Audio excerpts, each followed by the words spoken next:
안녕하십니까?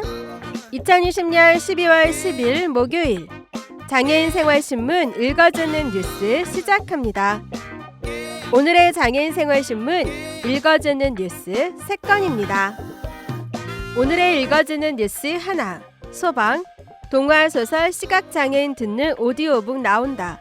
119 문화상 수상작 12편 오디오북으로 제작 배포. 둘, 박두성 한글점자 훈맹정음 유물 국가문화재 됐다. 훈맹정음 설명서 점자 타자기 등. 송암 박두성 기념관 전시품 48점. 2022년 개관 국립세계문자박물관 훈맹정음 상설 전시관 운영.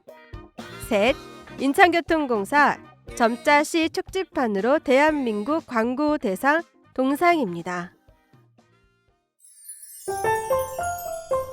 첫 번째 소식입니다. 소방청 청장 신여루는 내년 상반기까지 119 문화상 문학 분야 수상자 12편을 듣는 책 오디오북으로 제작해 배포한다고 밝혔습니다. 듣는 책으로 일을 하거나 이동 중에도 독서를 할 수 있고 특히 시각장애인도 쉽게 소방 문화를 접할 수 있기 때문입니다. 우선 시범적으로 제2회 119 문화상 공모전에서 금상을 수상한 동화 소방관의 미소를 듣는 책으로 녹음을 마쳤습니다. 소방관의 미소는 1인칭 관찰자 시점의 작품으로 태규라는 소방관 청년이 주인공인 이야기입니다. 태규는 약혼자 가족에게 결혼 승낙을 받기 위해 소방관으로서 위험한 일에 나서지 않겠다고 약속하지만 우연히 터널 안에서 발생한 교통사고를 목격하고는 구조에 나서게 됩니다. 시범작품 제작에는 소방공무원 8명이 목소리 재능 기부로 참여했으며 등장인물에 따라 배역을 정하고 책을 읽어 내려가는 방식으로 효과음과 배경음악을 삽입하여 7분 정도의 분량으로 완성 예정입니다. 이 듣는 책은 119 문화상 놀이집, 소셜 네트워크 서비스 SNS에 게시하고 한국시각장애인 연합회와 연계해 시각장애인에게도 제공할 계획입니다.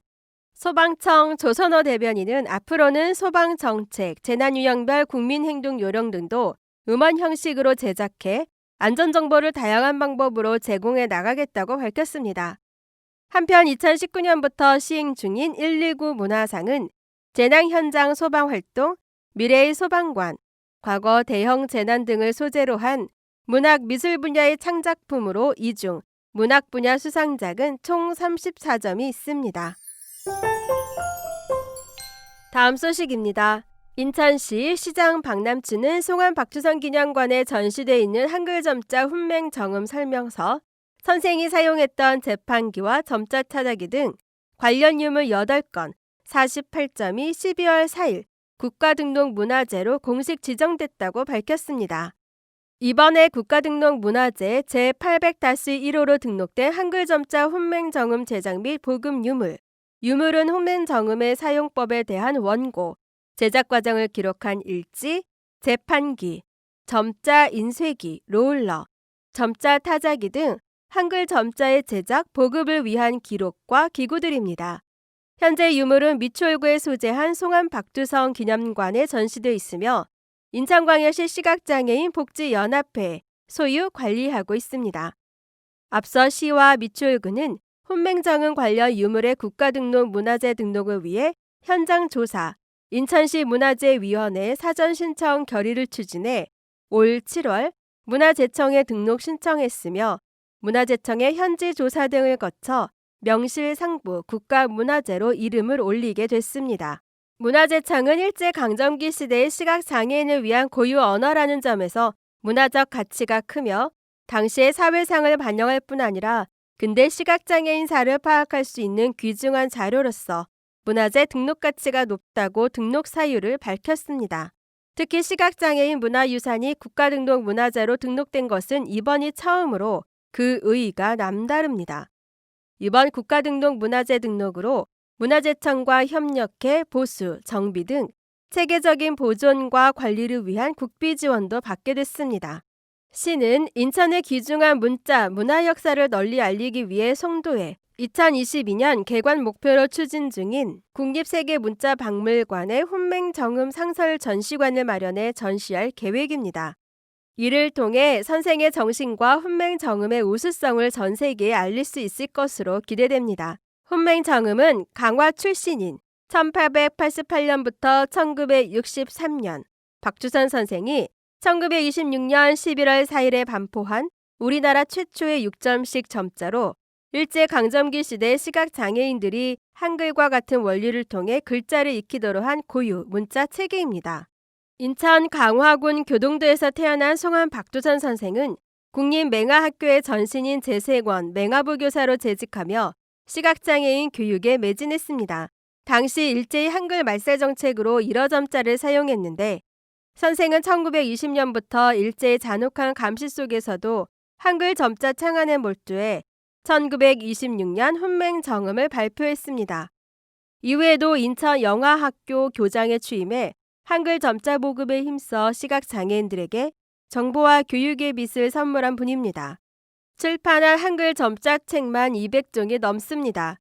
강화군 교동면에는 그의 생가터가 남아있으며 남동구 수산동에 묘소가 마련돼 있습니다. 다음 소식입니다. 인천교통공사는 12월 7일 한국광고총연합회가 주관한 국내 최고 권위의 종합광고 상인 2020 대한민국 광고대상에서 아이디엇 대표 이승재가 함께 5개 광고 부문 동상을 수상했다고 밝혔습니다.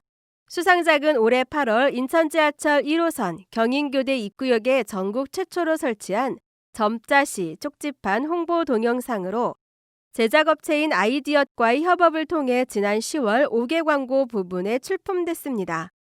시각장애인 문화소외감 해소라는 교통약자 배려 주제의 공익광고를 교통운영기관이 주도한 점이 높은 평가를 받았으며 대한민국 광고대상에서 도시철도기관이 수상한 것은 전국 최초입니다. 공사 정희윤 사장은 이번 수상을 계기로 인천교통공사의 교통약자 배려 이용 환경 조성을 위한 노력을 많은 분들이 알게 되어 다행이라며 앞으로도 교통약자 우선 문화 정착에 대한 지속적인 기여로 사회적 가치 실현에 전력을 다하겠다고 말했습니다. 지금까지 장애인생활신문 읽어주는 뉴스를 애청해 주셔서 감사합니다. 장애인생활신문 읽어주는 뉴스 다음 시간에 찾아뵙도록 하겠습니다.